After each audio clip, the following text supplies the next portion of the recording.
Meeting is being recorded. Okay. Sorry, everyone. Boom. Here we go. That's always so loud.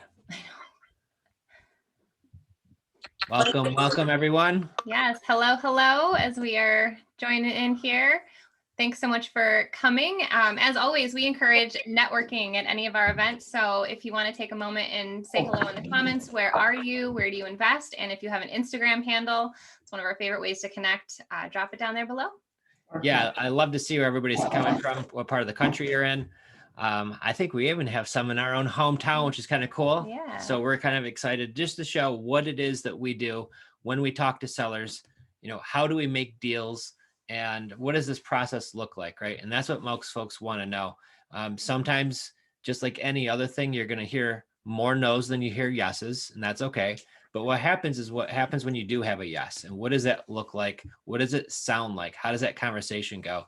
So we have our acquisition team here in the house right now. So we've got Brittany. You want to give them a shout out, Britt? Hey, everybody. We've got Tabitha here. Hi, everyone. Thanks for coming. We got Abby. Hi, guys. Good to see y'all. And we've got Chelsea. She's like on that phone right now. So homegirl busy. Elizabeth can't be here, but today's her birthday. So she's traveling and it's her birthday. She's like, I can be there. I'm like, don't you dare. It's your birthday. Like you've got friends and family you're hanging out with. Like go spend time with your friends and family. So don't be here, but she obviously would love to be a part of this. In spirit, right? Yes. Yeah. She's probably having a good old time. But what we're going to do is we're going to start making a few calls together. And first, we're going to be working on Brittany's got a seller that she's been working with just through some messaging. They haven't actually gotten to the call yet. So we're going to go there. And then if you have any questions, please just drop them down in the comments down below. And then we're going to try to answer those. So if you have questions about how the conversation went or anything like that, you know, that's a great spot to have them. And we'll make sure we get to your questions too. Yes, it's really important to stay on mute because it's obviously a live seller call. So it's really important to make sure that happens. But if you have a question, don't hesitate. We'll probably get to it after we hang up so we can kind of dissect it and talk through it. But if you're just joining us, make sure you drop your name below if you're on Instagram. We'd love to connect, and also where you're from, where you're investing out of. We love networking. So don't be shy in the comments and in the chat. We're definitely going to go through it. First up, we have a caller with Brittany. So cool. Ready to rip, everyone? Let's Like, do it. Oh, real quick. The leads coming tonight. This one came off of Brittany. You want to share? This was, I believe, a Facebook ad through you guys. So she came in through the CRM. Just to give you guys kind of a little bit of background on this lady. She reached out to me a couple days ago. We've been chatting only through messaging so far. I was kind of running through the script with her. She wants to move in October. She wants to move and go be closer to her daughter in Florida. So I went through the script with her. She did agree to seller financing. But I find sometimes that when you're talking through text, people don't always fully comprehend what they're agreeing to. So I always like to set up a phone call after and just kind of explain it a little more thoroughly. So that's kind of where I'm at with this lady. So I'm going to talk to her, explain to her the process, and, you know, we'll see if she still agrees after that. And then if she does, we'll all get on the phone and have a good old time. Yeah. Cool. All right. I'm going to give her a call. Floor is yours.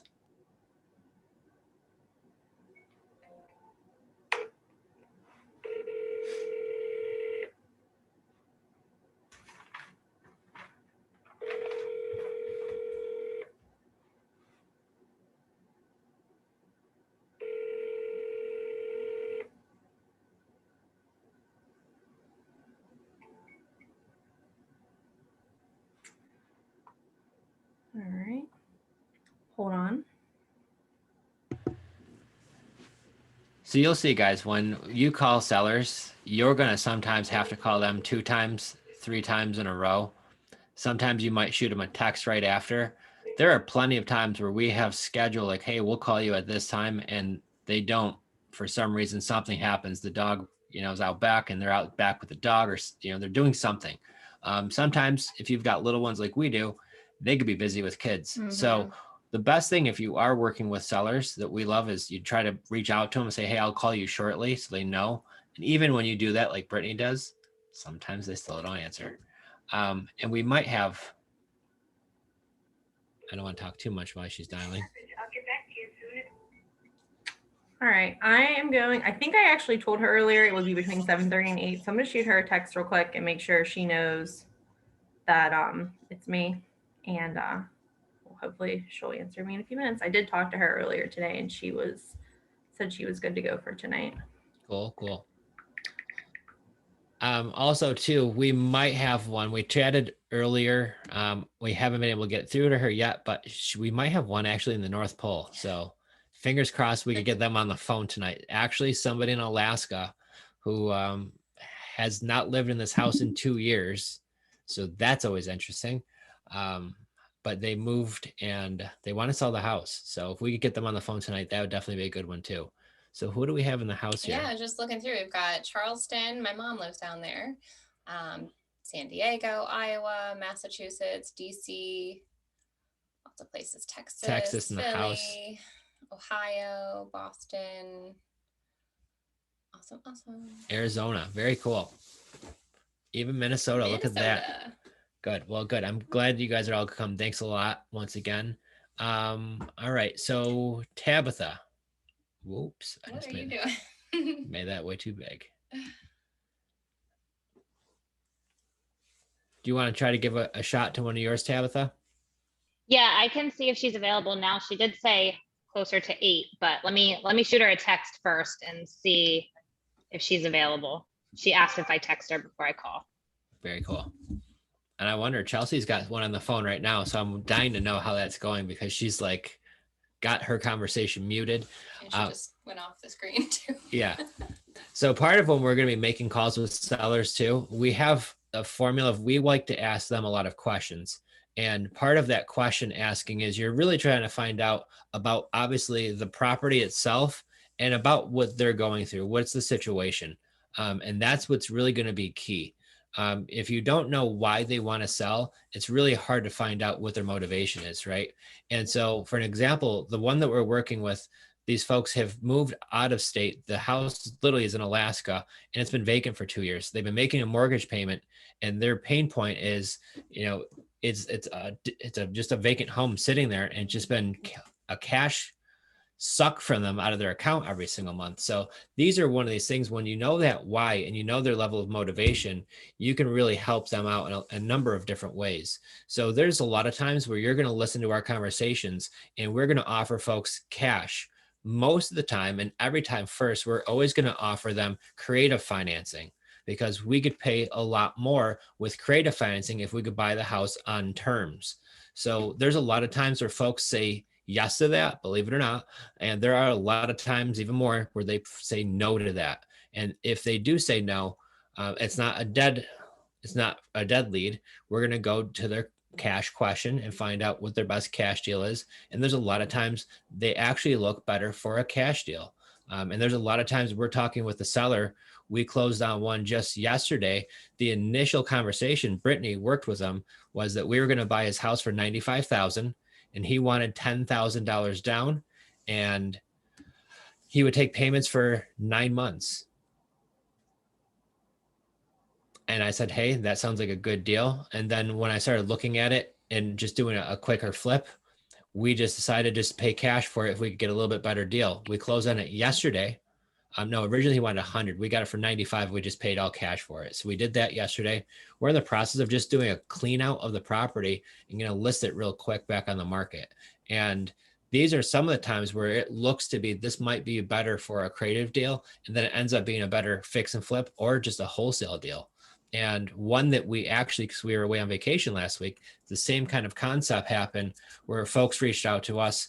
We started chatting about it. We looked at doing creative financing for their home. And it ended up working out much better for a wholesale deal. So what's going to happen is when you're talking with sellers, you want to be able to provide for them multiple solutions of how you can make these deals work for them and for you. And that's really the key. So it's not trying to just do it one way because sometimes that's not going to work. What kind of questions do you ask to find out their pain points? Very good question. How do you build up that connection? And thank you. Great questions. So really, the first question we always ask is, can you tell me a little bit about the property? And a lot of time folks will just start opening right up to you. Or if they ask a question like, well, what do you want to know? Well, tell me everything. Tell me everything you can. I'm dying to know more. I'm excited to know more. And they start telling you about their house. The key to that is trying to not to turn that into an hour long, talking about 1972 when the windstorm happened and all that other stuff, but you get the information about the property. And one good way to do that, Brittany's really honed in on, is to do exactly what you're doing in the chat here, is just by messaging. So if you have their phone number, you could do that if you're doing a for sale by owner off of Zillow or on Facebook. We absolutely love it, because then you can actually see that you're a real person, right? Because your profile picture, if you've heard anything from my marketing, I love Facebook because they can see who you are, right? So if it's your Facebook business page and your Facebook profile page, like your face should be on there smiling, right? And those simple things like exclamation points, I'm excited to learn more, like showing that enthusiasm to your seller is going to start building that connection. And you have to remember that, even though it seems kind of simple, it's really going to go a long way. And then once you kind of warm them up and you're getting into the harder questions, you're going to be able to get them on the phone and see, if you can kind of explain things a little bit more, because seller financing might be a little kind of like, what do you mean by that? Like Brittany said earlier, you got to make sure you can explain it well. Yeah, and that's really the key, is once you do have that message with them, you get on the phone, you're building that rapport. You're getting to really learn who the person is. And everybody that we've done business with, whether we're buying or selling, we usually make a really good connection with these folks. And there are some folks that we've bought their house and it's 3-4 months later, I'm like, hey, so how did everything work out with your other house? And the one they live in, just to see how life has been for them. So when you make a connection, you almost make friends. And sometimes that could turn into multiple deals. So you never know how that can work. So that's always important, to find the right folks. And this is what's key to our business, is we find folks who want to do business with us. Mm-hmm. So what's going to happen is, and I'm going to forewarn all of you, sometimes you can get Mr. or Mrs. Grumpy on the phone. They're not going to do business with you if they're going to act like that, most likely, or if definitely not, probably not that day. So either you're going to want to just nicely get off the phone as fast as you can and maybe put them to follow up, or maybe not. But the key is consistent follow up is the next part of what we do. So there are times the deal that we just, like I talked about, closed yesterday, we started talking to that seller April 2020. So there are a lot of times where don't feel defeated if you've talked to somebody today and they say, no, that doesn't work for me. It can still work out. So let's see. I think we've got a couple cooking right now. Brittany and Tabitha, if you need to interrupt us at any point in time, feel free. So Colleen, you're asking some great questions about, so that we start with seller financing, all their alternatives.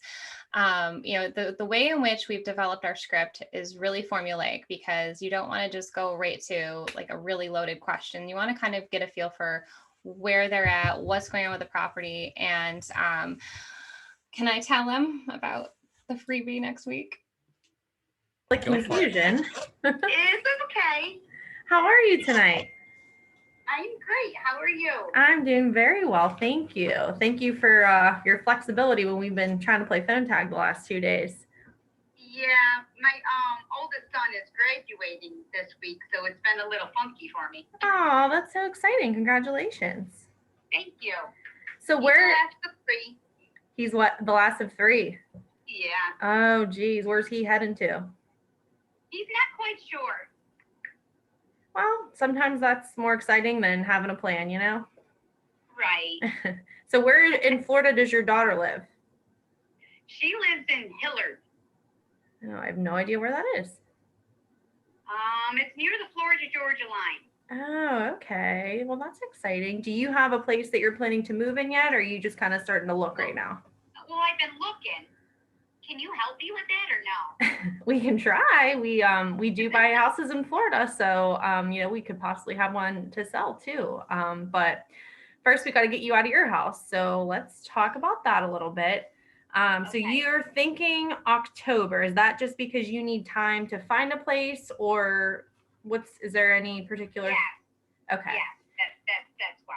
Okay, and that's no problem. We can be very flexible with your time frame. So if you find something sooner, we can always close sooner. If you need a little bit more time, that's not a problem either. So we can really work with you on that time frame. I can let you know then. You what?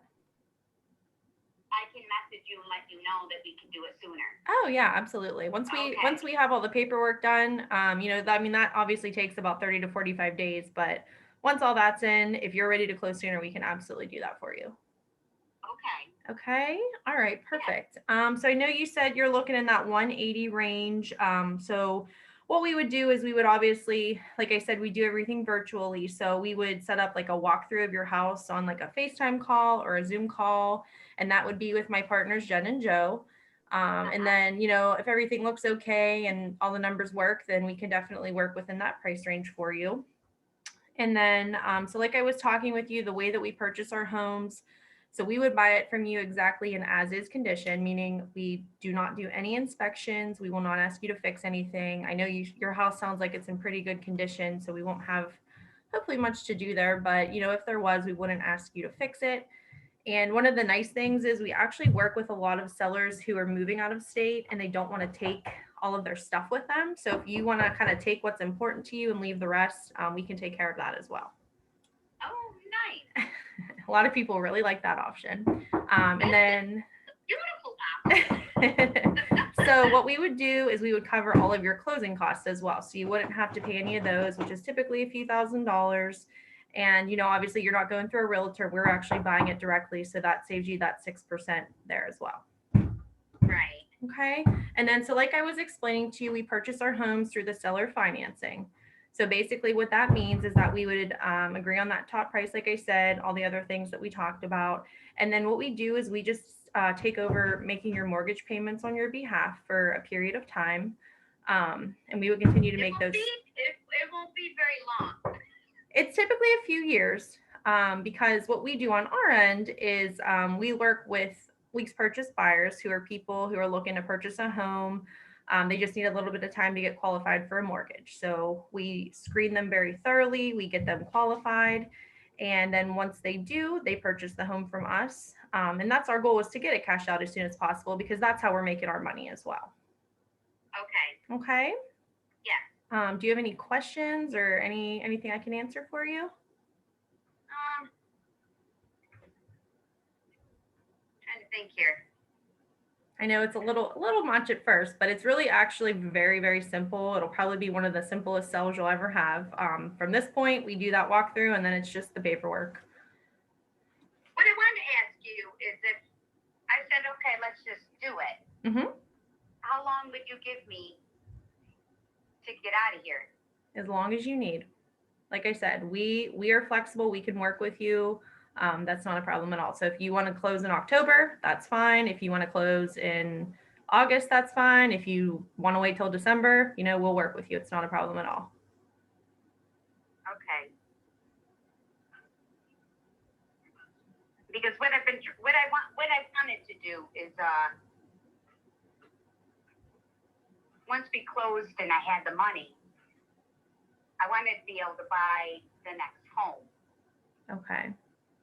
Well, so whenever we close on the house, so with the seller financing, we would be taking over the payments on your behalf. So the money, it's kind of like a delayed cash sale. You wouldn't get all the money up front. Right. It would be down the road a little bit, like in a few years. Oh. Huh. Did you have plans, like, were you looking to buy down in Florida? Are you thinking of renting for a little bit? Did you have any kind of thoughts on that? I was looking to buy. Okay. I've seen a couple of them down there right now that are like 124. Mm-hmm. May I ask you how much your payment is every month for your mortgage currently? You want to share that? $429.07. Okay. And does that include taxes and insurance or no? No. Okay. Do you happen to know offhand how much your taxes are yearly? $3,000. Okay. All right. So, well, what I can do if you would like is I can get my partner on the phone and we can see, if we can work something out that would kind of work for both of us and, get you into your home and still, us be able to buy your house that way. Would that be okay? Yeah, that would be good. Okay. Do you mind just holding for 1 second? Okay. All right. Hang on 1 second.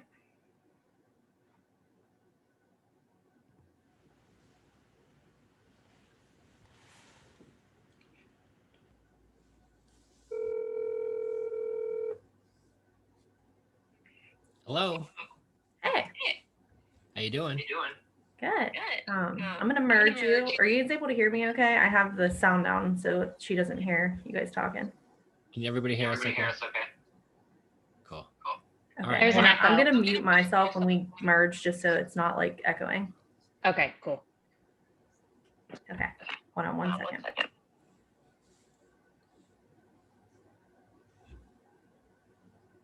Okay. Brenda, are you there? I'm here. Okay, great. So I have my partner Joe on the phone. I just kind of gave him kind of a quick rundown of what was going on. We were talking about your house earlier today in our meeting. Maybe we can kind of all talk and bring our heads together and see if we can figure something out that works for all of us. Okay. Hi, Brenda. How's it going? Good, how are you? Doing very well. So Brittany tells me you want to move to Florida. Well, it's like the Florida-Georgia line into Georgia a little bit. Well, that's I exciting. wanted to be able to put a hold on a home, like put a purchase offer in. Okay. So you're moving right down and buying a home. Is that what you're doing? Oh, that's what I would like to do. Yeah. Okay. Now Brittany mentioned you're asking around 180 for your house. Is that correct? Well, that's going high. Okay. I don't want to go. I don't want to go below 150. Okay. So we're probably closer to 150. In between there. Okay. So I think that's in the range. And, did she mention we're not realtors, so there's no commissions or there's no fees for us. And, if we could agree on the price and the terms, we pay our closing costs, but we also pay your half of the closing costs too. And that's going to save you thousands of dollars. So that's why folks love working with us. And plus I know what Brittany was mentioning, take what's important to you to Florida when you do find the right home, and whatever you don't want, leave it behind, and we'll take care of that stuff too. So if we're around the 150 price, you owe how much on the property? 21,000. Okay. So was that your goal? I'm guessing is to take that equity to the next property? Yeah. Okay. So, the thing is, if we buy it on terms, if we pay cash, and just like a lot of other folks too, if they're investors, if they pay cash, they're going to want to pay close to 50 cents on the dollar. And I know for a beautiful home like yours, that's not going to work. There's no way you'd want to take 75,000 for it. And I wouldn't blame you because I wouldn't either. Yeah, exactly. So, but if we could buy it on terms where I could make some payments to you for a short while, if you're a little flexible on when you're going to get your equity, I could pay you a top dollar for it. And like I said earlier, we buy it as is. So if there's, anything gets dinged on the wall moving out, you don't have to worry about fixing the walls or painting or cleaning the house out. We do all that for you. And you're able to move as is. And all it really is just a delayed cash sale for full price. So, if you do have a little bit of that flexibility, this is where this could work out well for you too. Okay. I just don't know how I would be able to move to another home. Right. Without having any money. Yeah. And that would be the issue, to be quite honest with you, because it wouldn't be a very short term. It would be years, not months before we'd be able to get you your equity. And I'll be quite honest with you, we had folks, and this just happened to us. We bought a property. It was November of last year, and they were moving to Arizona. And so what they did was they took out a home equity a home equity loan against the house. And we made that payment, and we make that payment.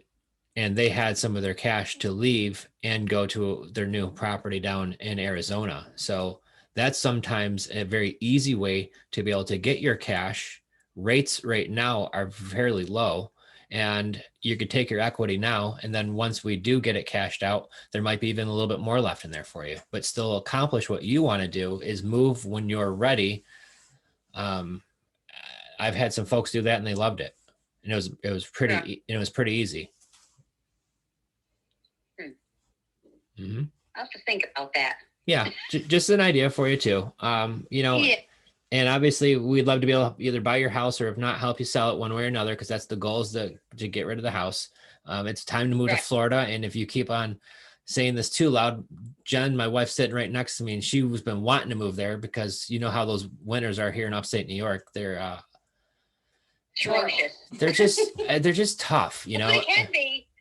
If it was like, April and it started turning like 70 degrees, we could tolerate that. But just last week it was like 60. And even today or yesterday was pretty cold. So I don't blame you for wanting to move. So then here's what we could do is, if it's okay with you, I'd love to circle back around and see if I could put my head together, Brittany, see if there's some other solutions that we could come up with. But like I said, getting you all that cash now at that 150-ish number, I wouldn't be your buyer for that house. But like I said, I'd love to be able to chat more, and I'll put my head together with her, see if there's anything else that we could come up with.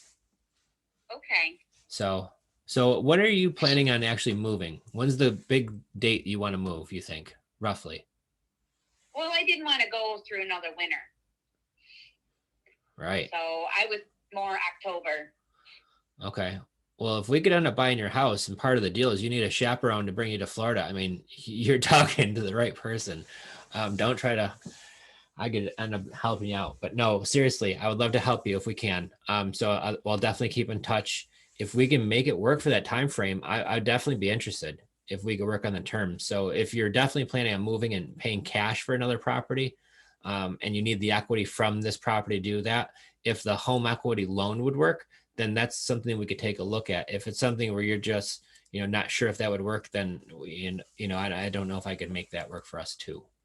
Okay. So I would certainly love to keep in touch and keep talking with you about this. And, I think about the line of credit or the home equity loan, because it's, right. It's your cash, it's your equity, and you're taking it now. I'll look into that. Yeah. Okay. I figure we'll give you a ring and see how everything's coming along. Okay. All right. Well, thanks so much for the call. You have a good day. You too. Thank you. All right. Thanks, Brenda. You're welcome. Thank you. All right. Bye-bye. Bye.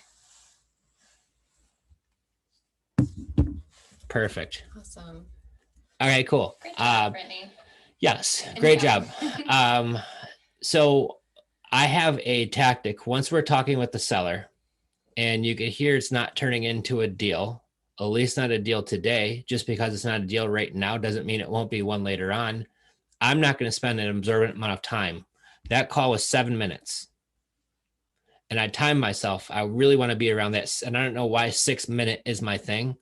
But if we get to talking and we're figuring out this could work, we could talk much longer. But if I'm talking with the seller, I try to be as efficient as possible. But once again, we're hearing where creative finance would work for her, but then she's trying to plug the numbers into, like, she wants to pay cash for a house. Now, when she originally had conversations, she wasn't sure if she was going to move in with her daughter in Florida at first, or if she was going to be renting or buying. Now it seems like she maybe has her heart set to buying. But you know how the process goes. 2 weeks later, that might be a completely different story. Mm-hmm. So part of the goal is to make sure that we leave on a good note. If we call her back, Brenda's going to love to hear from Brittany, and she'll be loving to hear from me too, and say, hey, here we are again, and we still want to buy your house, and we still love it and love to talk to you more about it. She probably wouldn't be like mad and hanging up the phone on us. So the key to it is just great follow-up and being really friendly to people and nice, and really finding out what their deal is. Mm-hmm. Jamie asked a good question. Why wouldn't the seller just put the house on the market? What problem are you solving by doing seller financing? So great question, Jamie. You would actually be surprised how many folks don't want to have their house on the market. They don't, for one reason or another. And you know what? That makes sense to me. That makes sense to you to do that. But what makes sense to you and I sometimes doesn't make sense for everybody else. So I can't attribute to why some folks don't, but what I can say is sometimes it's a pride thing. They don't want their house listed where all their friends are seeing what their house looked like, right? Because some of these houses we buy aren't, ready to go on a television show. Sometimes these houses need usually a couple $1,000s worth of paint, fixing this, fixing that. And Mhm. sometimes they just don't have the money to put that $5,000, $6,000, Or the $10,000. desire, I would say too. Like Right. maybe if they have the money, like to do what seems simple in the REI world, right? Just a little paint, little this. That's a lot to some homeowners. And they're just like, they're trying to look for this next house and they've got a lot on their plate. And then again, the biggest thing is saying that we buy as is, because a realtor is not going to say, yeah, leave all of the stuff you don't want to take with you. You're going to have to get all of that out. And that might require a couple dumpsters or who knows what these people have in their houses. So once you kind of switch your mindset and just kind of assume that everybody would love seller financing, it just might not work out. Like in a situation, if she does need that cash, she might have to then go and list it with a realtor. And that very well might be the best way for some people. And sometimes it's good to have a good realtor in your back pocket that you can, share with that seller. Yeah. And that's a lot of times too. We try to find out what the seller's looking to do. And sometimes it is the best bet to send it to a realtor. We've done that. And there's sometimes where maybe, and the thing is too, which is also interesting with creative finance, we could even pay more for a property than investors can, especially if the terms works out well. There's times where we've had 0% mortgages. So if we could have a deal structured in that way, I could pay much more for the property. And two, I'd say the biggest thing with us is the flexibility, because with this crazy market, like your house might go up and then it might sell right away. And she said fall, right? So she wants a little time to maybe start packing. But if she listed her house, like it could be gone, she might need to be out like super fast. So that's another great thing with working with us. Like Brittany said, we're super flexible. Well, and that's the other thing too. When you get into upstate New York in the fall, our real estate market does slow down. Down south where it's 1,000,000 degrees during the summertime, their winter time is where it's their busier season, right? Because you could actually go out and look at houses and it's not 120 out. Where upstate New York, we do our business from that February, March-ish. By the end of summer, if you haven't bought a house by then, it's already kind of taken down a hair.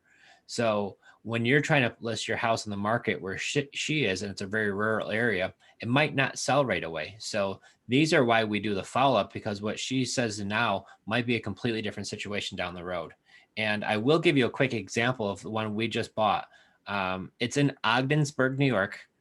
It's a 2-bedroom, 1-bathroom. It's a tiny ranch. It's 825 square feet. Cute little place.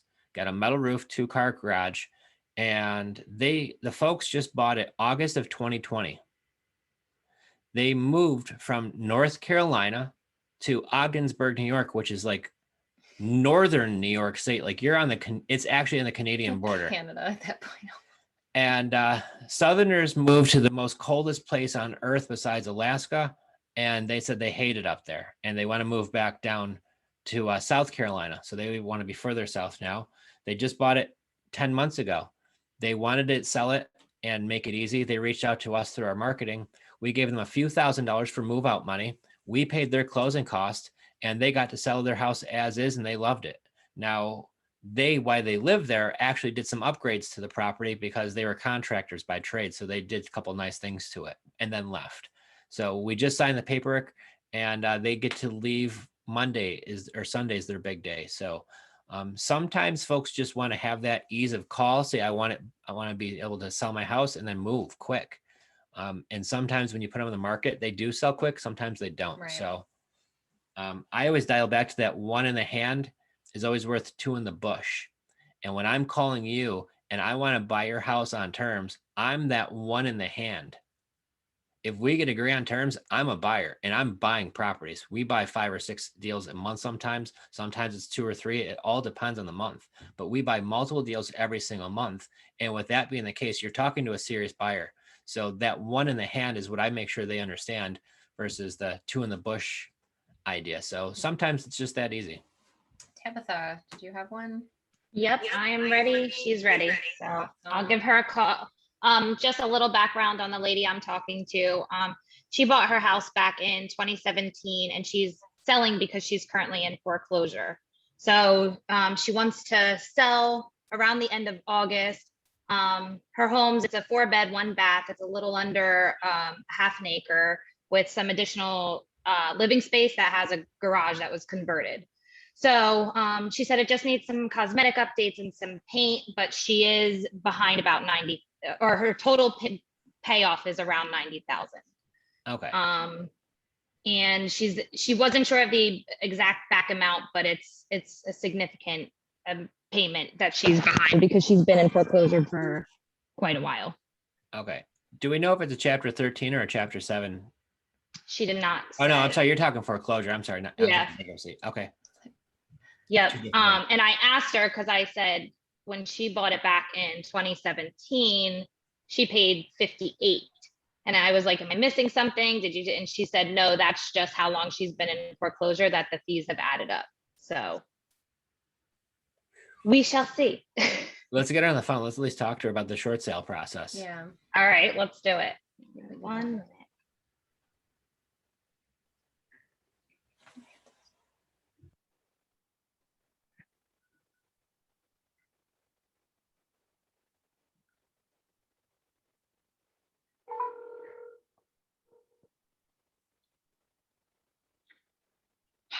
Hello. Hi, is this Jenna? It is. How are you? Good. How are you doing? Good, thank you. Is now still an okay time? I know you said you had a meeting. Nope, you're good. Awesome. All right, so I am gonna patch in my partner. His name is Joe. And we're gonna talk about your house a little bit. Sound good? Sure. Awesome. Hang on 1 second for me.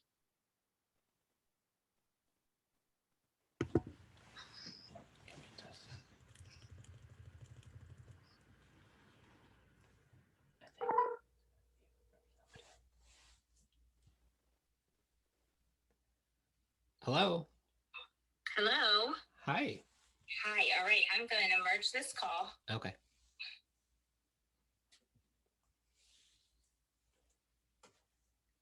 Jenna, you there?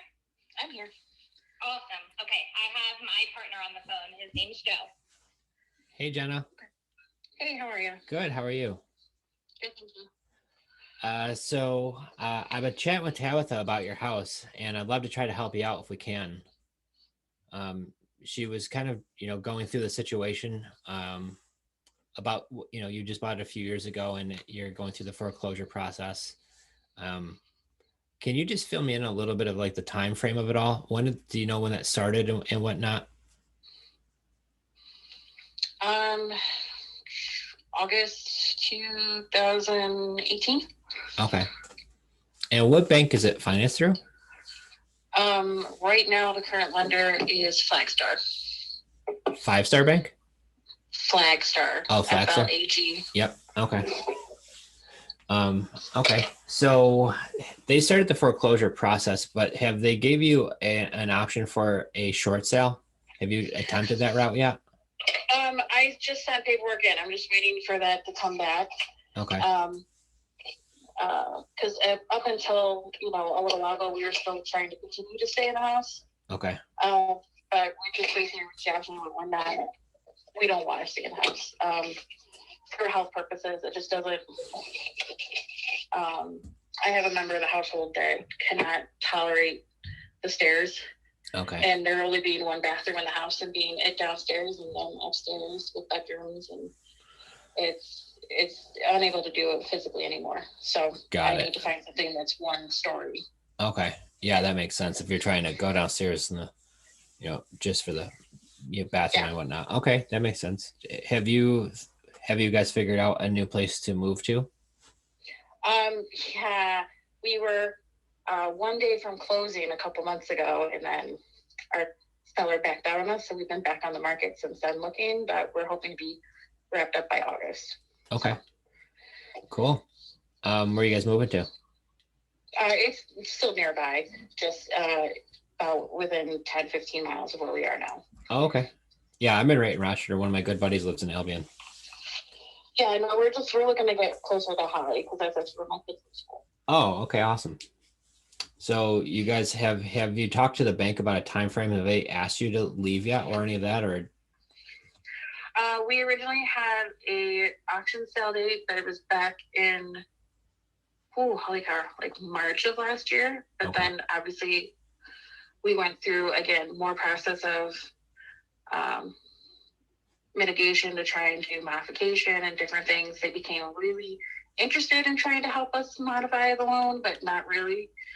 And then obviously with COVID, everything got shut down. And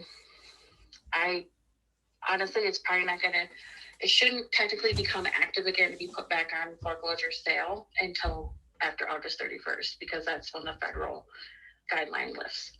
Okay. So. Got it. And it's still got to go on that waiting list. Okay. So do you need help with somebody who could help you with the short sale process? I mean, it's pretty straightforward as long as I get approval from them. So I can at least this and maybe have something in it to kind of help me transition, Right. To make up for, wasted cost here. That'd be great. Okay. So yeah, that's basically, I'm just waiting to hear back from them what, their determinations are going to be as far as what percentages I can sell at and get out of it. Because the last time I talked to them, they talked to me about possibly short sale or deed in lieu, which at this point I'm fine with really either one. Short sale would be nice because it is a seller's market. So I like to try and get rid of it. Right. To somebody who might want it or flip it. Well, and that's what I'm looking at. Does it need much work? Not really. It's all cosmetics. We turned the little front porch into a closet. So we just put plywood on the outside of the windows that Okay. We're going to take off when we leave anyways. We started painting, but we never finished painting the bathroom and the kitchen. We took some cabinets out of the kitchen, but we left them in the back garage. The garage is not a garage. It's just a space that someone started to turn into additional living space and never finished. And then when we tried to, we just determined that the cost was not worth what we were planning on doing with the house. So we just didn't continue it. We didn't make it tear anything down. It's there. So it's you could potentially have another probably 250 to 300 additional living space on the house. Got it. Just the cost of adding the bathroom and everything else, we put it in our heads. We're like, no, it's not. It wasn't worth it in our situation to do that work. Because all the plumbing is really on that back side of the house anyways. And I believe, and there's the laundry hookups there in the kitchen, which is just on the other side of that garage space. So actually you could do plumbing on the other side too. So you're talking more just small stuff, and then obviously more if you desire, yeah. But you don't have to. Yeah, there's nothing, honestly, anybody has to do that. There's a couple maybe door frames that could just be replaced or shushed up.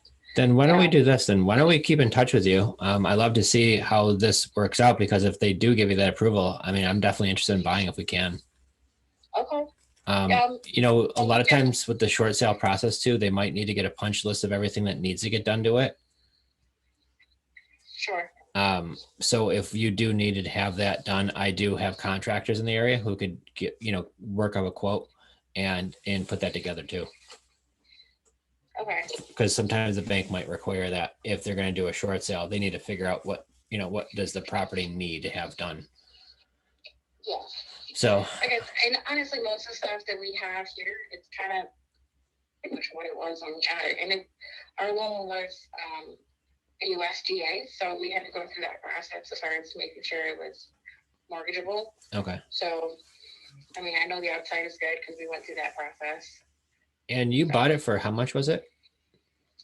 57. Okay. And how much did you take a mortgage out for?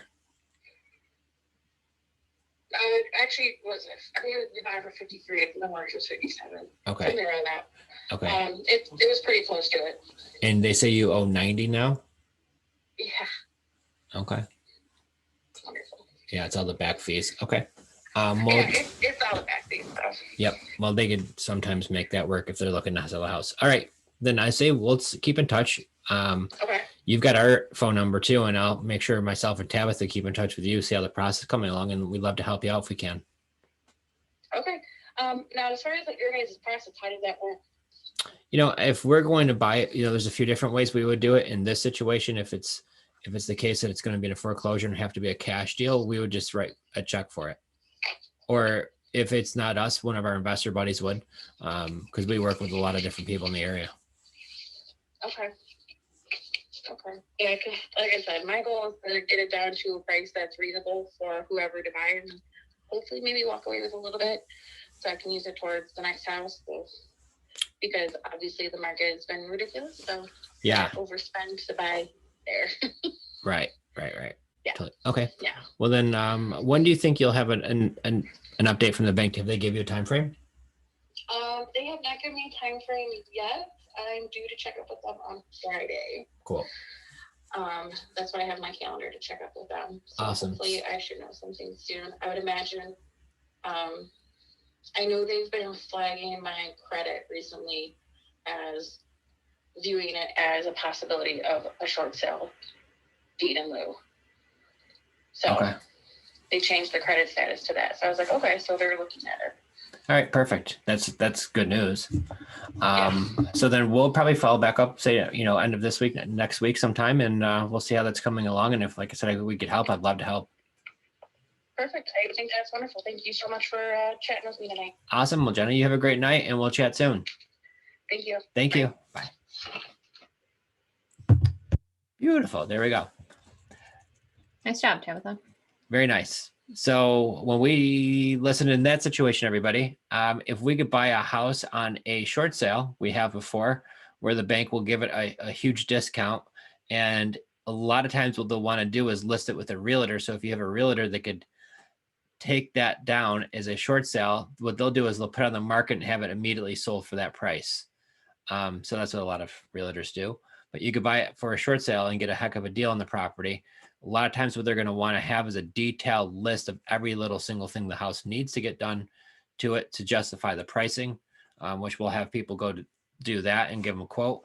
And you'll submit that to the bank. And obviously, if you could buy it for the right price, that's why. And she asked me, how's that process look? I say that either we're going to buy it, which you would think that it might, if we could buy it cheap enough, maybe it's something that we could do. But if not, we might have one of our investor buddies do that. So we might find an investor in the area who wants to do a fix and flip, because that house, if it's $50,000 house, you could turn that into a decent rental in the area, because it's a big house.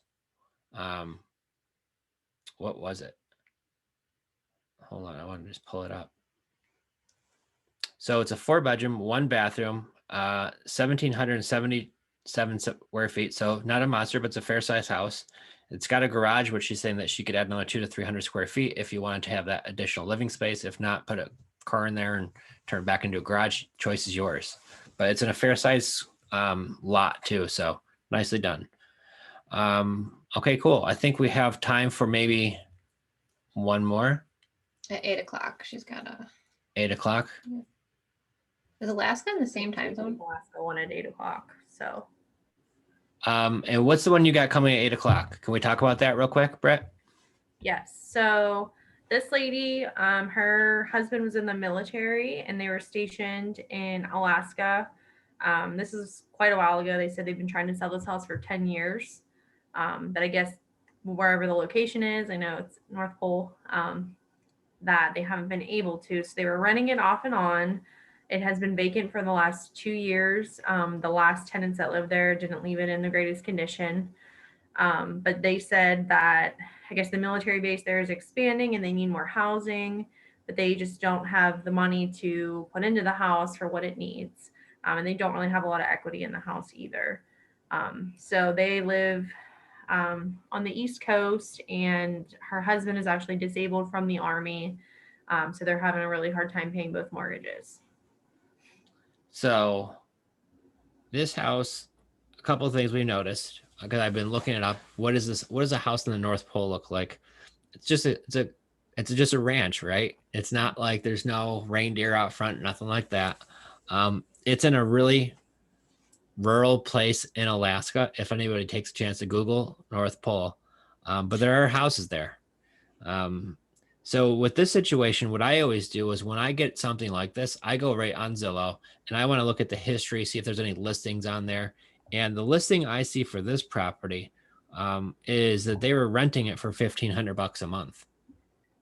Now, Britt, they still have a mortgage on the property. Is that right? Yes, they do.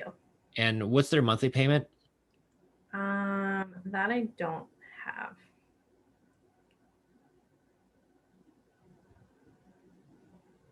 Okay. Yeah, Do you know? I'm not sure. Okay. And they owe how much roughly? Around 155. Okay. Let me actually see. I could tell you what it is. So they have a quote recently for what kind of repairs. Did you look at that list actually? Yeah, I mean, I know there was some issues with some like subfloor having some mold, but it seemed like a lot of, I don't know, like a lot of little details too. Like they Yes. were very, it was a very detailed assessment of what needed done there. Yes. So I'm looking at the loan estimated payment of 875 on PropStream. They took out a loan amount for 185. They owe about 155. They bought it in 2013. So they've had it now for 8 years. And obviously they want to sell it because it's been vacant for 2 years, costing them $875 a month. That's not including the property taxes, which are costing me even more. Property taxes here are about $3,600 a year. So if you divide your 3,600 by your 12, that's 300. So you're looking at a payment around probably 11 to 1,200. So, and that's if you're not going to install a tenant buyer. You might find somebody from the military base, especially if it is growing. So, all right. Do you think it's too early to give them a call now? I can try her. Do you want me to have? I told her I was calling her with you. So do you want me to have you on the phone first, and then we'll call her? Yeah, we can do that. All right, then I'm calling you first. Oh, wait, hold on. Let me save her number in my phone. Real quick. And did you talk about the North Carolina one? You know how good of a job I do at these merging calls.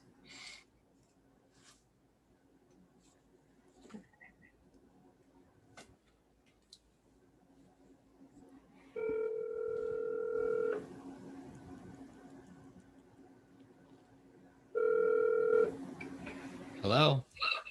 Hey. I think you gotta mute. Okay, I'm Okay. gonna call her and see if it's. Hopefully, it's not too early.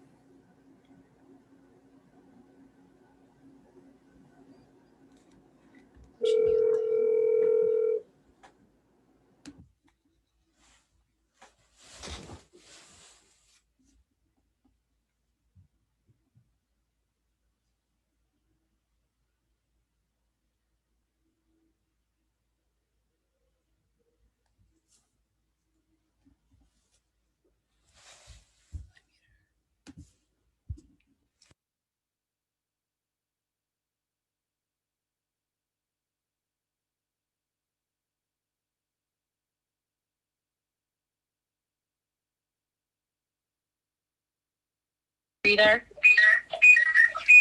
Yeah, I'm here. How's it going? It's going. How's it going with you? Doing very well. So I've been chatting about Brittany about your house that you have in the North Pole. Yes. I actually couldn't believe it. You know, you always hear the North Pole, but I didn't know that was an actual town with houses in it, to be honest with you. I told my daughter about it today and she was asking if Santa was selling his house. No, but there is a Santa Claus house down in North Pole. Is there really? But no. Yeah, but he's not selling. Sorry. Well, if we ever make the voyage, because I always want to come to Alaska, you know, I now know it's real. So, Brittany, so that you guys have obviously that you've moved out of Alaska a couple of years ago and recently been renting it. Is that right? We moved out about 10 years ago. Well, now 11 maybe. And we were renting it, yes. And then the last 2 years, it hasn't been rented because I'm sure you've seen the engineer report. Yeah. My realtor wouldn't rent it until that was fixed. Okay. And it looks like there's a fair amount of work that needs to get done there too. Yeah. Okay. Yeah. But the housing market's supposed to go up there soon because it's right out of Eielson Air Force Base. Okay. So, and they're bringing in a whole bunch of people. Okay. Nice. So obviously, you know, we'd love to buy it if we can. And we have some friends that we work with who I've already chatted with and they're interested in that area. You know, and obviously with the list of work it needs, it's actually really helpful because I don't have to guess. I have somebody up there I could talk to about what we need to do to address the property. And what bank are you financed with that house? Mr. Cooper. Oh, okay. Awesome. So, the way it would work, I think Brittany was mentioning, was with the seller financing, was we would buy it. We buy it as is. So we obviously you don't have to worry about doing any of the repairs or anything like that. Cause I know the tenants, left this place a little bit of a mess. So, don't worry about that. And not only that, if we could agree on the price and terms, like we were kind of chatting about, we'll pay, our closing costs, but we'll also pay your half of the closing costs too. And that's going to save you guys thousands. So literally you are able to just walk away, and we're going to take over making that Mr. Cooper payment. We pay the taxes, the insurance, take care of all the maintenance, the repairs, utilities. So you guys are just free to walk away. And then a short time down the road, we'll get it cashed out. And then obviously it's paid off in full, and you guys are free to go. Okay. So my question to you is, we figure it's about 25,000 worth of repairs. Is that right? Yeah, that's what the contractor up there who placed the bid said it was. Okay. And if we figured you owe about, is it 160-ish? Is that right? Yes. Okay. So if we figure around the 160 range, adding that 25 on there, we need to be around the 185. Is that right? Yes. Okay. So what we would do is we would take care of, like I said, buying it for the 160, we'd figure out what you owe on it. And what we would do is, like I said, we're going to buy the property as is. So we will take care of that other $25,000 in repairs, and we'll take over making that Mr. Cooper payment, plus taking care of all of your closing costs too. So, I think when you're chatting with Brittany, how much were you originally asking for the house? 185, I think. Okay.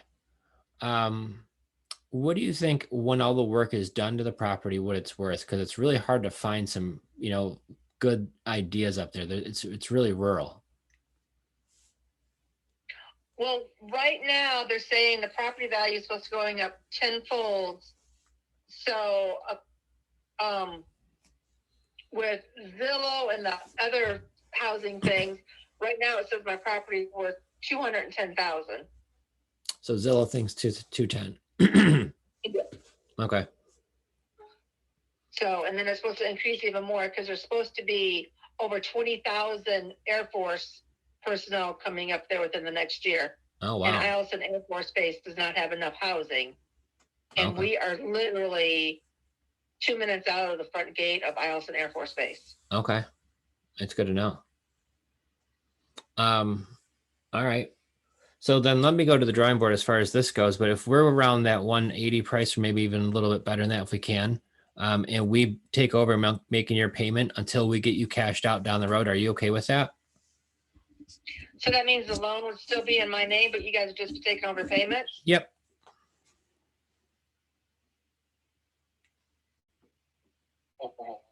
Do you know roughly how long that would be?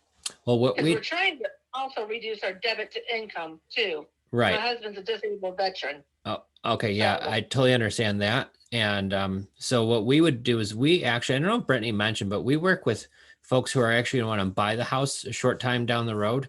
And it very well can be somebody from the military base, because we have to screen the right folks for it. So it could be a couple of years. It could be sometimes a little bit quicker than that, sometimes a little bit longer. It all depends on the right candidate.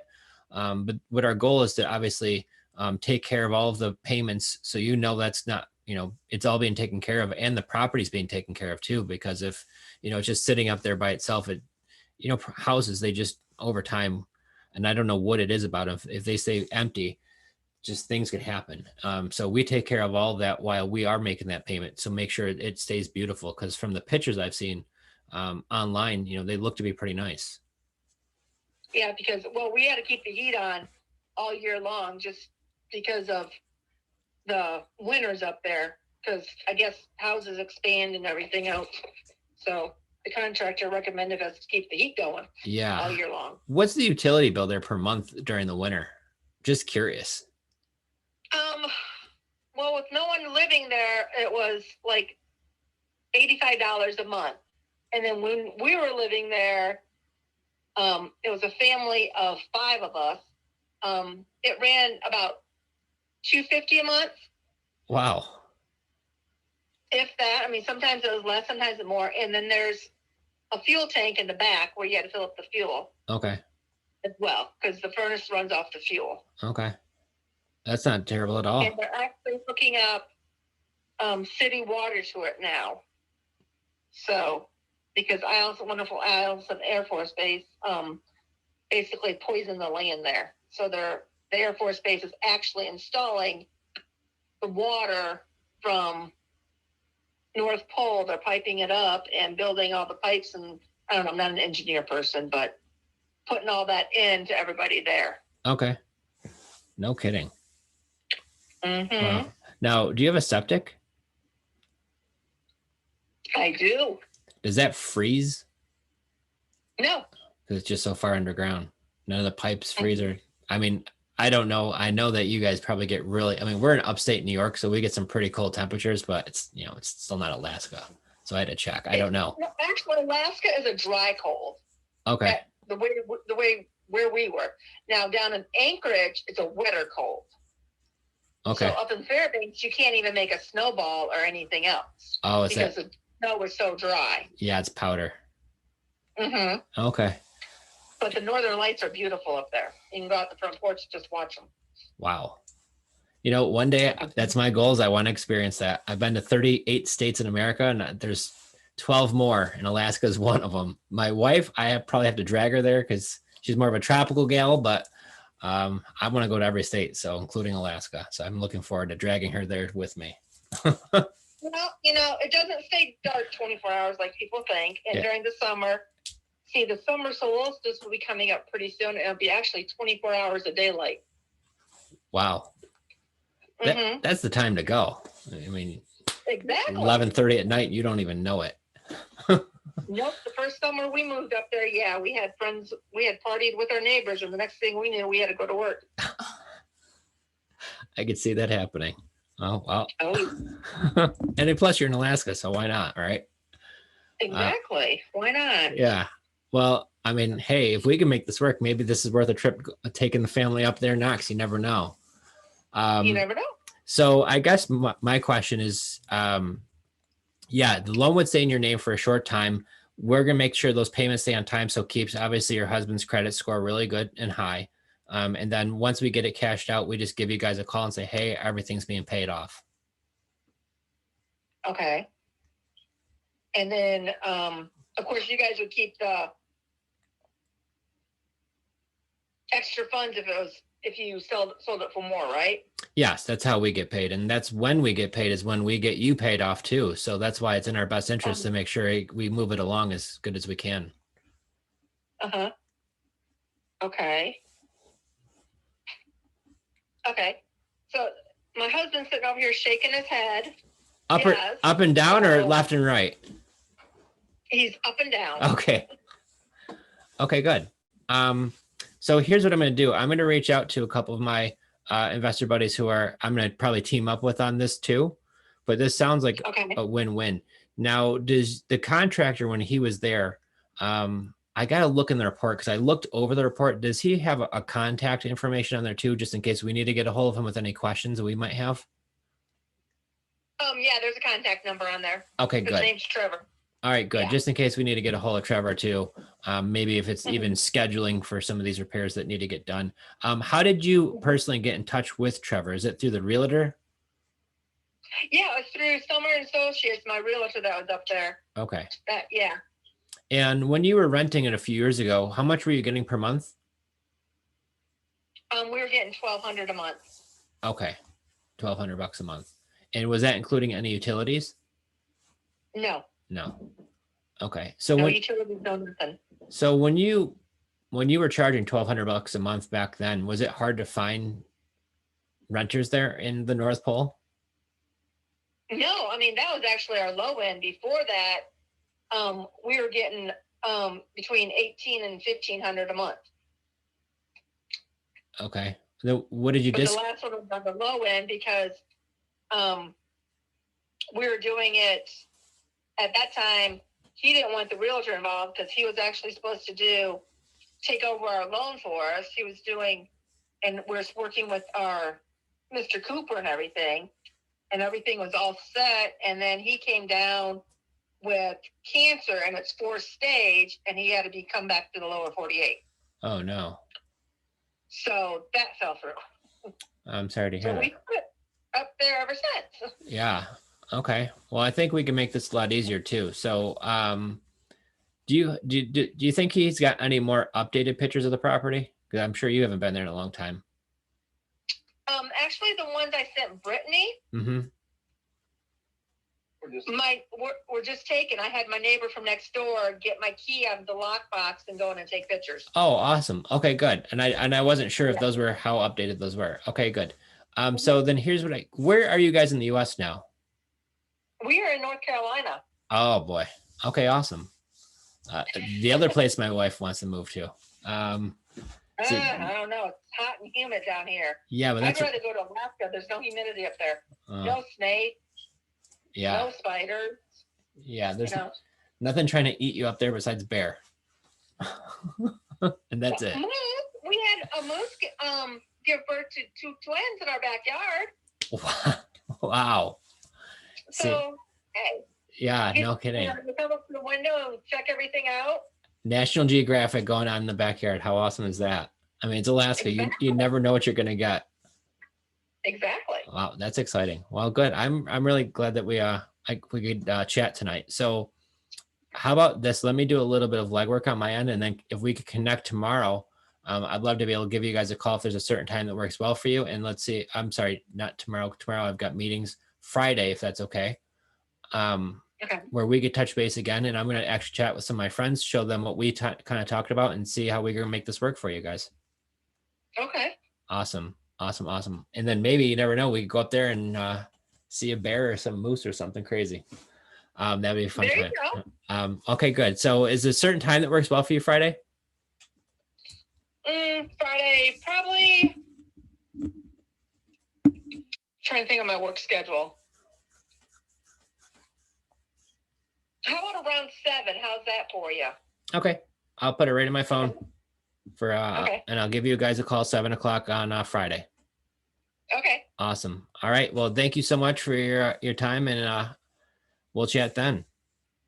Okay. Thank you so much. All right. You guys have a great night. Thank you. You too. Bye-bye. All right, bye. Okay, nice. Yes, he'll be going to Alaska by himself. It would be just so fun to go one time No, I'm together. kidding. I would go for like a day. No, you gotta be up there for a couple weeks. Just go in the summer when it's warm. I'm not asking like in the January. Okay. But so what's interesting was that she originally wrote, which house, Alaska or North Carolina? oh, that's right. Did you even talk to her about North Carolina, or was this? We kind of got on the subject of Alaska and talked about that for a while. So we haven't made it to North Carolina yet, but we'll work. So she's got a house in North Carolina she wants to sell too. Possibly. Well, I reached out to her. Hold on, I don't even remember. I gotta think back. But she commented on one of our ads. Oh yeah, that's what it was. And then I messaged her, and then she said which one. And then You said we could take a look at both. yeah, she just kind of started talking about that, and then we never got back to North Carolina. So maybe this can be our first double dip. All right. Awesome. Oh my gosh. Yeah. I mean, it sounds like they need the help, sincerely, obviously, with him being disabled and having this vacant house they're making payments on for 2 whole years. So Well, think about it. It's costing them $1,200 a month for years now. Right. For years. First talked, she kind of was okay to terms. She wanted cash, and then I kind of explained to her with what they owe that cash really isn't going to work for them, and she kind of went back to the terms, and so. Yeah, because Zillow ranges this house between 210 to 250. I don't know how accurate Zillow is. We all know they're not known for their accuracy, so take that with a grain of salt. But that's what at least it says. There's been a couple sales around the area that makes me tend to believe. I think it's probably closer to the 200 range, the low 200s, not maybe the 250s. But who knows if there's 100,000 people moving to the area tomorrow? Yeah, she says if they had the money, they would fix it because of what's going to happen there. But at Right. the same time, they're not there. And So this could be a good, buy and hold for somebody if they want to be able to buy it and then rent it and then, put a balloon date in there when they'll have to have her paid off because they're trying to clean up their debt to income. This could be something where you just do what we do and we find a tenant buyer. Now, we personally would not be doing this deal ourselves. This is a part of which is great of having a network, like having all of you here tonight and all of a network. And this is why this is key is I just actually posted this in a few groups and said, hey, anybody buying Alaska? I got a sub 2 deal coming. And I had a handful of people like, yeah, I'm dead serious. We buy even in Alaska. And, I got to say it to that comment, when somebody does post that, like, just be mindful of how you're responding because, he's a busy guy. So maybe he didn't have any chance to respond to anyone there. And so I saw like one snarky person was like, are you just, saying it or, you know what I mean? So or are you teasing me? Yeah. I'm like, oh yeah, Santa's teasing you a little bit. No, I was gonna have some fun. Just be, you got to remember that people are busy. And so I just feel like it's really important to present yourself as a business person on all aspects of your social media, because I know that some people, they act a certain way and it could really turn someone off from wanting to do business. So just kind of keep that in mind when you're posting on Instagram, Facebook, that you're here to do a business. You can have opinions and beliefs and all of that, but really be mindful of what you're posting because it could make or break a deal for you, right? The end goal is to help people and keep that in mind. And you know what, to be quite honest with you, on Facebook, like, because we find a lot of sellers on Facebook, they reach out to us or sometimes we'll direct them to one of our pages so they can see what we do. And they'll find out our personal pages. And they go there. And the thing is what I'll post real estate stuff. We'll post the regular stuff like, hey, here was my hot dog that I had 2 days ago and it was really good or whatever. You've never posted that. And not a hot dog, but maybe something like really good. Thanks, Kier. But then what we also make sure is that I don't post anything to do with politics, religion, or any of that kind of stuff. It is our storefront. Like if I go into the mall at Express, like I don't know who thinks what, right? Like I'm just going there to buy clothes. So that's kind of how we value our pages. Yeah. And so we kind of keep it that way. And we found that to work best because, if you start putting up their politics stuff, half the country, you're going to get mad at you. And you're wasting your time because you should be talking about deals and focusing on other fun things. Hey, whatever. That's a whole different. But yes, I agree. But that's what we try to work on. So. Yep. Joe's going to Alaska. Sean's going with him. Definitely keep it professional, compassionate. That's the name of the game. And I really love those 3 calls that we did tonight. They were totally different scenarios, right? I mean, the middle one, she's, kind of in a crisis mode. And so how you spoke to her and, answered some of her questions and really let her know, like, you're here and you're ready to help when you can. And then the last couple, they're just that the bonding that you were, I'm over here like saying no, but obviously like, you're connecting and making good rapport there. So it sounds like they want to make a deal. Obviously now what we want to do is find out, get the deal in writing. As far as what they'll accept, I'm going to make sure that they know that I'm not personally going to be doing this deal, that this is a deal that I'm going to have one of my friends, investor buddies do, because this is in Alaska and I'm in New York State, but I have friends who specialize in that area. And once I have it under agreement, this is where I'm going to be able to show other investors of this is what we have on this deal. And on these situations, what I try to do is we try to collect an assignment fee and assign that agreement to somebody else. Now, we are not the couple that gets greedy on assignments. On a deal like this, to be quite honest with you, if somebody has $5,000 to $10,000, it's their deal. It's their deal. I'm not going to be trying to be, I need as much as possible. That's not how we're going to want to operate. Now, don't get me wrong. There's wholesale deals where we're going to make some good money on because it's a fair price for them. On terms deals, we always still make them fair for everybody, but we always have the theory that, hitting home runs are great, but really ideally, if you could get to first and second base a lot, you're going to win a game. And that's really the goal there. And to do multiple times business with folks is part of the key too. Just going back through, I know we had a couple questions we didn't quite answer. So back to the one where if she had to go get a HELOC and she pulls her equity out, would we then pay both her current mortgage and the HELOC payment? Yeah, that's what we would do. And we just did one of those where the folks, they needed $20,000 to move to Arizona from New York State. And she says, we need 20 grand down. And I said, well, we typically buy with no money down. She says, well, I have a home equity loan right now on my house. And we were going to make that payment for her, but the rate was like 8% or 7%. It was really high. and it was years ago. I said, well, why don't you refinance that with a much lower rate and put on the extra $20,000 that you guys need? And she went and did that, took their $20,000 out. We're making that payment and plus her original payment, and we're still cash flowing that property. So we did that deal with no money down. So that's the key to it when you're making these creative deals, is how can you do them with very little to no money down? And we kind of did a breakdown with some of our students recently of all the different costs that are associated with making a deal. So even if it's no money down, there's still money involved in that deal that you're going to need. The no money down is no money down going towards the seller. Did you watch my stories today? I didn't. Because that was a question that I was asked. And you say, you do little to no money or no money down. And so I made sure to explain that we're talking about the seller down payment. And that, yes, that we do pay closing costs, and, the thought of repair came up, what about all of those costs? And then I said, it's really important how your exit strategy goes, because you might very well be able to sell that on a rent to own and have a tenant buyer do work for equity. So you're not putting any money into that house other than the closing costs. Or if you really want to do no money down, then you can, or no money out of pocket, then you talk about lease purchase. Lease purchase, which I think was masterclass number 2. Well, we really broke that down. And great question, Colleen. So if somebody takes out a home, and this is where I want to be very clear, we have them take out a home equity loan and not a line of credit. There's a big difference between the two. However, if they do have a home equity line of credit and we are taking over that, there's still a form that we have them sign, letting them know that they are not to be using that or refinancing or trying to take any more money out of that for any case. But if you listen to my conversation I had with the one seller, I said home equity loan, never a line of credit, because a line of credit is like an open checkbook.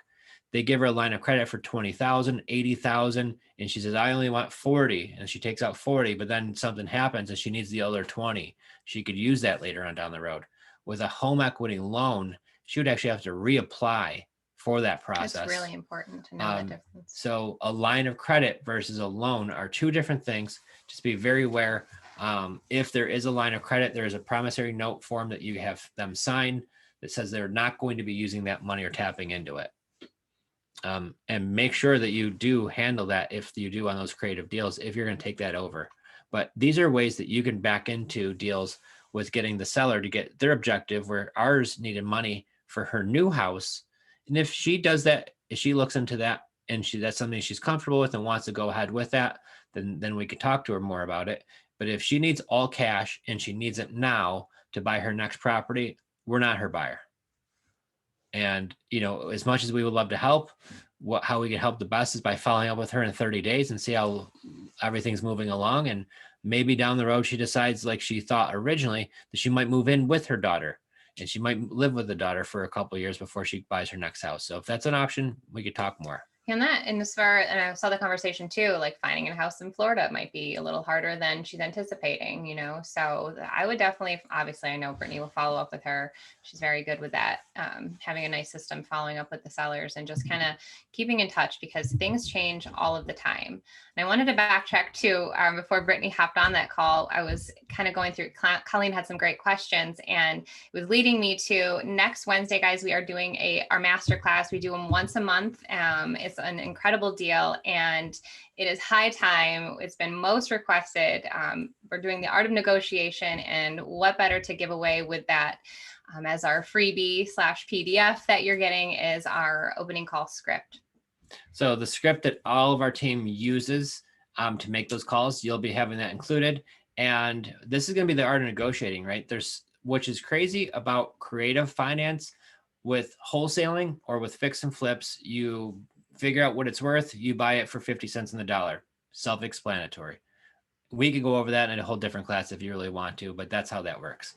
With creative financing, there's so many different ways to structure a deal: interest only, or 0% mortgages, or in term lengths, and sub 2 and wrap mortgages. It's crazy. So we're going to really work on why we negotiate deals certain ways that we do and how we get that done. And it's going to be a heck of a good class. So next, is it Thursday or Wednesday? Wednesday night. Next Wednesday night, 7:00, I believe is the time. Yeah.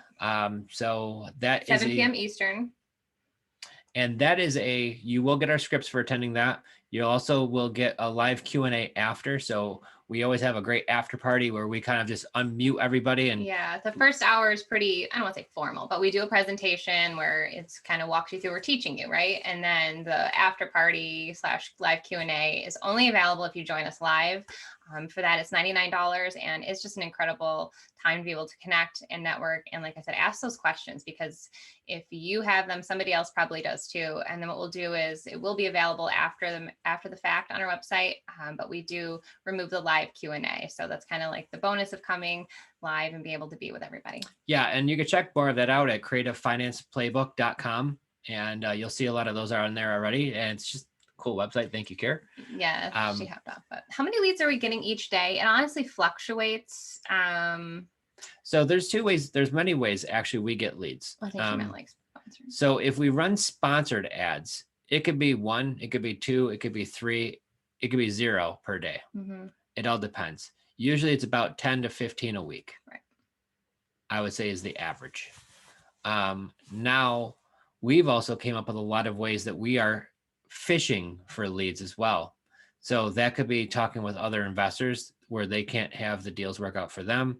We do a fair amount on Facebook Marketplace. We look at Zillow for sale by owners. There's a list that we've actually compiled of about 20 referrals. I'd say was another huge one. And if you don't have a Facebook business page, then that should be the first thing you do when you sign off tonight is go create one. You know, if it's just your name, Jenn buys houses, or, you know, I would not lock yourself into an area code like we did. Gets a little confusing, but, you know, just keep it short and simple.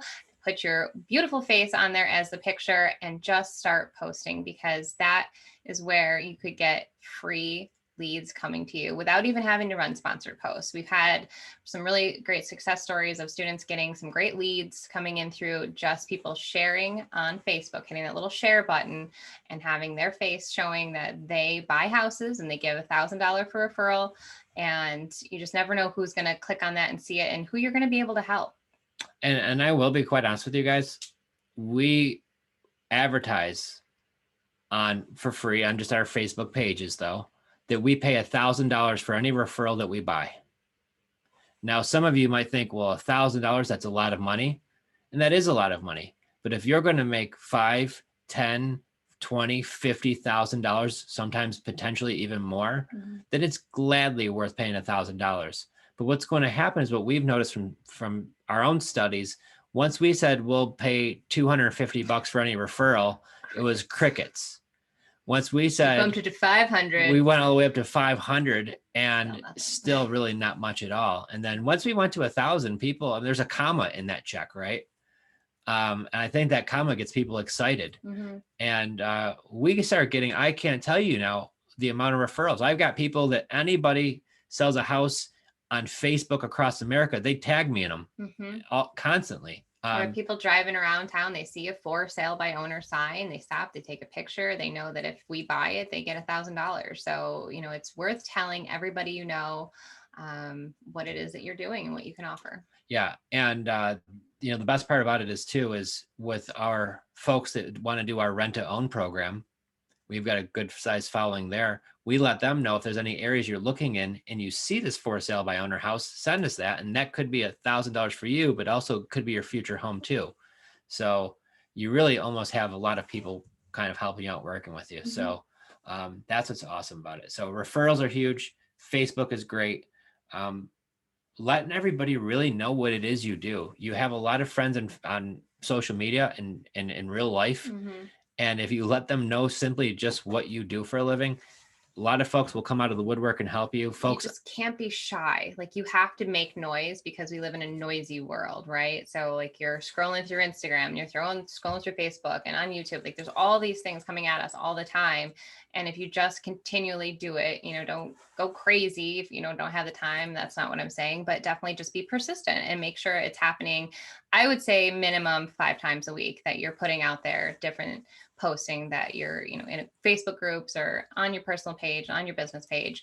It takes a little time. And then once you get cranking and rolling, you got the deals going, then, you know, start thinking about hiring a VA. You know, slow and steady wins the race. And so when we first started, it was just the 2 of us, like a year ago today. Oh my Wow. gosh. Yeah.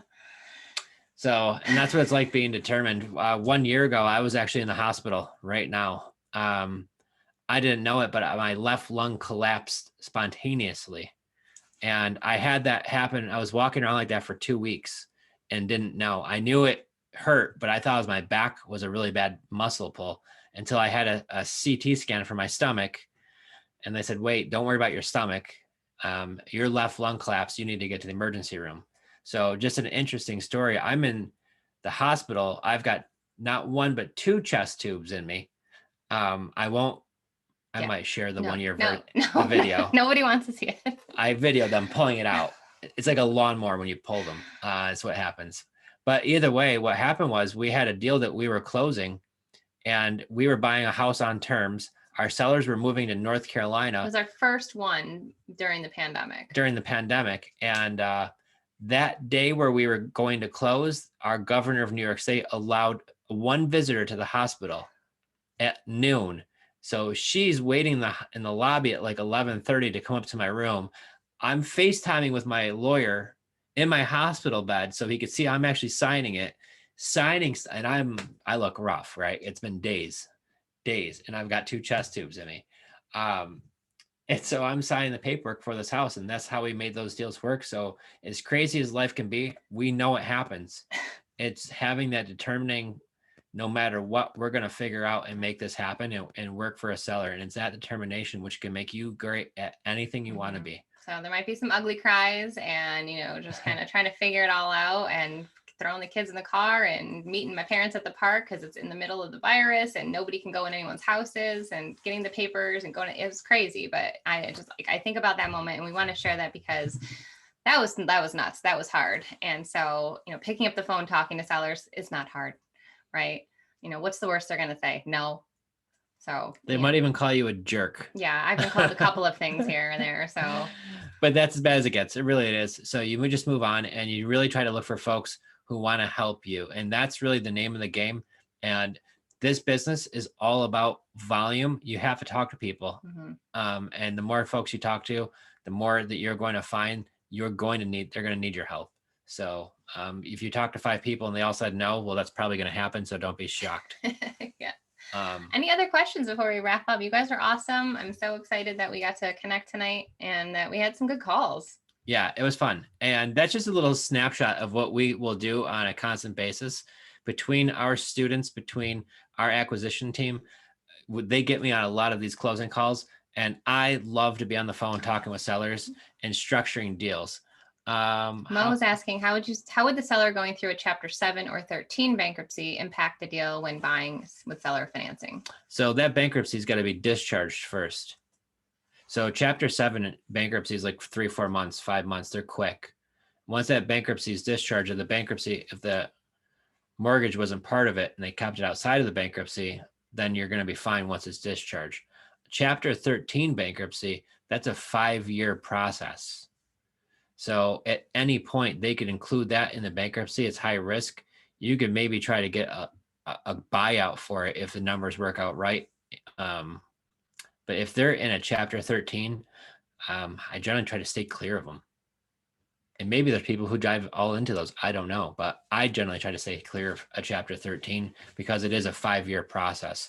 At any part during that, they could include that into the bankruptcy. And so what you wouldn't want to do is buy the house, own the house, and they're trying to put that debt into a bankruptcy. You're asking for a nightmare to happen. So I stay clear of those.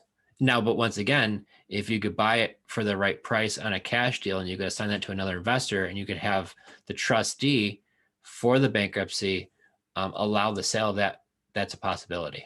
But that's whole other stuff to get into. I was like, yikes. Yes, it can be yikes. You know what generally works though is the folks next door who just want to sell their house and they want to move somewhere else. Yeah. You're going to run into these issues and questions and a lot of head scratchers. Some of these you'll make deals out of, some of them you just won't. And I'll go over another quick situation. We were buying one. We were going to do a small fix and flip, and it was a really nice deal for us. We run the title work. Our attorney gets back the paperwork and says, this is a no deal. Can't do it. he owes back taxes. I said, that's fine. He's going to have some equity. And he says, I know, but it's going to the tax sale tomorrow. I said, how much are the back taxes? He said, $4,500. I said, I'll pay him just so we could close on it soon. He said, there were so many other liens, we wouldn't have had time to negotiate through all of those to figure out what it would be worth. So, by a day, you miss it by a day. Yeah. So good deals will come and go. Just keep on looking, keep your head in a good mental place, and good deals will come to you. And that's really the key. Yes. And thank you guys for coming. We really had a blast for sharing this. You're more than welcome. We have these events. We love it. How and what does the seller have a closing cost and when there are no realtor involved? So how and what does the seller have is closing costs? Great question. So there's still going to be closing costs associated to the deal, attorney fees, recording fees, things like that. So when you are offering, I will give you this warning, when you're buying a house on creative financing, the seller is not going to want to come to the closing table and have to come out of pocket thousands of dollars potentially, right? It just won't happen. I'll tell you, you will close a lot less deals if you think your seller is going to have $2,000, $3,000 or more in their pocket to come to closing. So part of the deal and part of the benefits of doing business with us is that we're going to pay our half, but we're also going to pay whatever your half is too. Now, before you make that offer to somebody, you better make sure you know what your closing costs are in that area. And I'll give you a good example. The city of Pittsburgh, right where our girl Britt lives, they have a 5% just on their transfer tax. So a transfer tax is a tax that on the transfer of the property, every single town generally has a transfer tax. Theirs is 5%, which is very high. So if we find a $200,000 property that we're going to buy on seller financing, that's a $10,000 transfer tax we would have to come out of pocket. That's not even including all the other lawyer fees and recording fees and all other stuff. So it'd be very expensive to do that there. So, however, we just did a deal. Was that one Monday? Was the creative deal? Yes, Monday. Mm-hmm. It was $2,600 for our half and their half, and it was a $75,000 home. Nothing too expensive. Right. So in the creative deal, we're the buyer, so we are paying. I'm not sure if we're answering your question correctly. If you want to unmute yourself, you can kind of. Yeah, if you want to mute. Work us through what it is you're asking. I want to make sure we answer it properly, if possible. So, yeah. So when I do, like I'm a lender, real estate lender. So when I do closings, I see like the buyers paying for like the attorney work, abstracting work. Well, I think we have abstracts here in Iowa, but no other states in the United States does. We do in New York. Oh, you do? Yeah. Okay. Yep. So legal, like attorney, abstracting, realtor, recording fees and stuff like that. So the buyer's paying that. So I'm just kind of confused on what the seller is paying for, basically. Like, I know you said that they pay for the recording fees and stuff like that. So, yeah. So when you do business with us, if we are buying it, we pay all of their fees. But on traditional real estate, and at least in New York and Pennsylvania, a lot of the other places we do business, there will be some fees attached for the buyer when buying a property, and there will be some fees attached to the seller when selling a property, right? And whatever those fees are, we're going to cover those fees for them. Every state's going to be a little bit different. There's places like Arizona where the transfer tax, I think is almost like nothing. It's so small. It really depends. All the different areas of the country are going to have different fees, and actually even different customaries. And the reason why I say that is because in Philadelphia or Pittsburgh, where the transfer tax is high, it's customary when buying a property that you only pay half the transfer tax and your seller pays the other half. Although it could be negotiated either way with these closing costs. So everyone's going to have a little bit different area. It depends where you are. In Iowa, I'm sure there's going to be attorney fees, recording fees, and maybe some transfer tax. Because of what you do, if you look at Jenn's on Instagram, she just posted one of our deals that we just closed on, a creative deal, where it actually, I think the breakdown's right on there. So you could check it out. Oh, definitely. Yeah. Thank you. Yeah, no problem. Thanks for a great question. And thanks for hopping on. Yep. Any other questions while we are here live? If not, we're going to let you guys go because it's, you've got stuff to do. All right. Well, I thank you all. Yes. Thank you, Mo. Thanks, Appreciate Mo. it. You like everyone. Yeah, Mo's awesome. So thank you all for coming in. If you could attend this masterclass next week, they're always a great time. And I love the live Q&A after, but we were really going to make sure that once you leave there, you're going to have a good, way to know when you have a seller that says yes, what am I going to say next? Mhm. How am I going to structure this deal? That's what we're going to really, really dive into. And the next previous week. 4 master classes are available. We're this close to getting them already on the website, but if you're interested in those, definitely just shoot me a message. We can get them to you. Otherwise, they will be better. I think they're ready like next week. Yes. From the sounds of it, for purchase. So, but they're ready now if you need them. Just shoot me a message. But yes, Pittsburgh is the highest transfer tax in the U.S. It is. And like Philadelphia, they're 4%. So they're like not too far behind. So you've got Philly, Pittsburgh, I think Baltimore are some of the places that are very, very, very high. And I can throw out a teaser for you guys.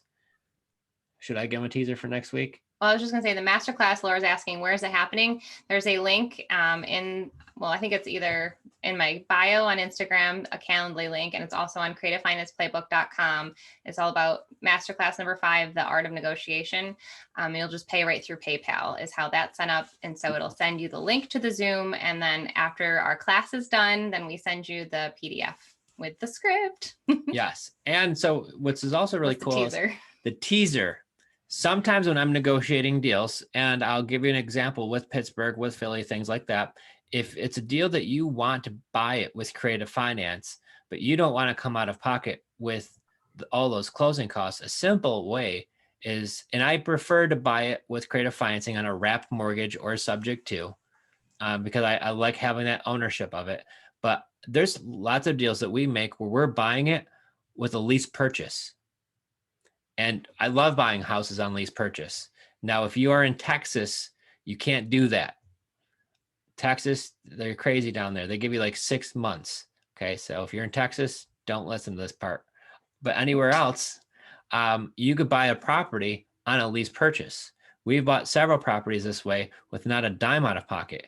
We establish what the monthly payment is that we're going to be paying. It's generally what their mortgage is. We identify what the price of the properties that we're paying, what we're buying it for. And then what we're going to do is now we are going to have the right to own that property and to buy it down the road. And with agreement that we use, we can also lease that to somebody else with the intention to sell that to them for more. And so what we do is what we create is what's called a sandwich lease, and we can lease it to somebody else, or we can sell it to them on a lease purchase, rent to own too. Lots of different ways. So many ways. Hence the playbook. Hence the playbook. So don't be afraid of those high closing costs. If you have a deal, there's still ways to get around them without using money. So Yeah. a little bit of a hint. Any last words before we sign off?